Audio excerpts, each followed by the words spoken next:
Poem winter. शांत हो, कौन सा पोएम है? Winter. Keki and Daruwalla. Poet का नाम क्या है? केकी एंड दारूवाला। तो अब ये जो पोएम है ये कैसा पोएम है, तो इसके बारे में अगर हम थोड़ा बताएं। Uses vivid imagery to portray the season as harsh, cold and desolated yet also possessing a stark beauty। तो विंटर पोएम कैसा है? जो इमेजिनरी पोएम है। कैसा पोएम है? एक कवि की कल्पना, एक राइटर की कल्पना, एक पोएट की कल्पना। तो उन्होंने कैसा पोर्ट्रे किया है? पोर्ट्रे करना मतलब किस तरीके से कैसा वर्णन किया है। विंटर सीजन कैसा होता है? Don't laugh. कैसा होता है? As harsh, cold and desolated. कैसा होता है? बहुत ही ज्यादा सर्द, ऐसा लगता है मतलब चुभने वाला, ठंडा और एकदम से एकांत, ऐसा कि अजीब सा लगता है जब एक्सट्रीम कोल्ड होता है। Especially those region where cold is severe, तो उन रीजन में और ज्यादा ऐसा होता है। Feeling of isolation and melancholy. Poem में जो बातें बताई गई है कि किस तरीके से विंटर से होता है, विंटर सीजन में होता है, और पोएट क्या डिस्क्राइब करना चाहता है? How winter brings a sense of stillness and coldness with sharp and winds and fog enveloping the landscape. किस तरीके से ठंड का चादर हमारे पृथ्वी को ढक लेता है, और कैसे जो है विंड, हवा जो होता है उस टाइम चुभने वाला होता है।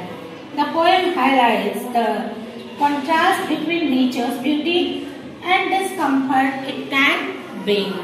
कॉन्ट्रास्ट मतलब ऐसा, इस तरीके का दो विचारधारा की चीजें होती है।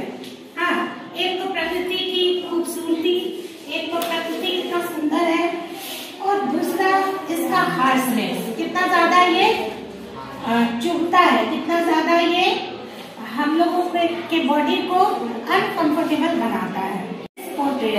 The poem emphasizes the stark reality and mood of winter। तो इस कविता के द्वारा जो पोएट है ये बताने वाले हैं कि इस पोएम को किस तरीके से लिखा गया है और विंटर सीजन का रियलिटी क्या है। The poem connects the seasonal harshness to the human experience of involving discomfort, like shivering and seeking warmth। तो इस कविता में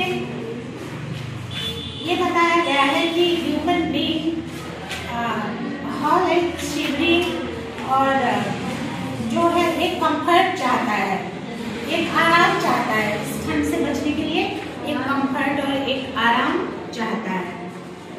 so this is the introduction of the poem winter. The mustard is in flower, streaking through the countryside, band on yellow band, acres on acres, acre on acre of life. Half is world in mustard, the other half is rye. The mustard scent is sharp, so is the smell of rye. Yet no one's heard the scarecrow sneeze, and no one's seen him cry. The first paragraph, first stanza is all about the nature's beauty. When winter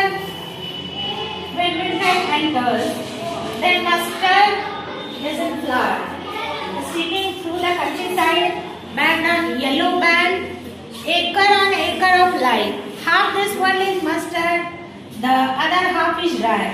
The mustard scent is sharp. तो first stanza में poet ये बताने की कोशिश कर रहे हैं, winter आने के बाद नेचर की खूबसूरती बढ़ जाती है, प्रकृति कितनी सुंदर हो जाती है। मस्टर्ड यानी सरसों फूलने लगते हैं, ऐसा लगता है आधी धरती